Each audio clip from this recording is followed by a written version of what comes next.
टीषु ते विहगराज गाधिराज नागाधिराज गजराज हयाधिराजाः स्वस्वाधिकारमहिमादिकमर्थयन्ते श्रीवेङ्कटाचलपते तव सुप्रभातम्।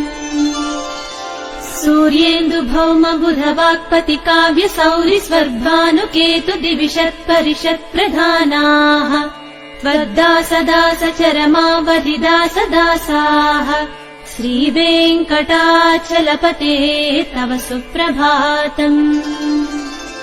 त्वत्पादधूलिभरितस्फुरितोत्तमाङ्गाः स्वर्गापवर्गनिरपेक्षनिजान्तरङ्गाः कल्पागमाकलनयाकुलताम् लभन्ते श्रीवेङ्कटाचलपते तव सुप्रभातम्।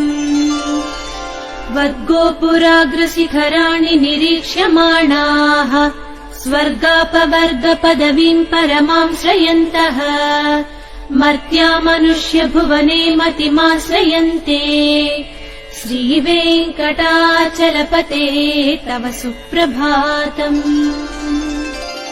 श्रीभूमिनायक दयादिगुणामृताब्धे देवादिदेव जगदेक शरण्यमूर्ते श्रीमन्ननन्त गरुडाधिभिरर्चिताङ्घ्रे।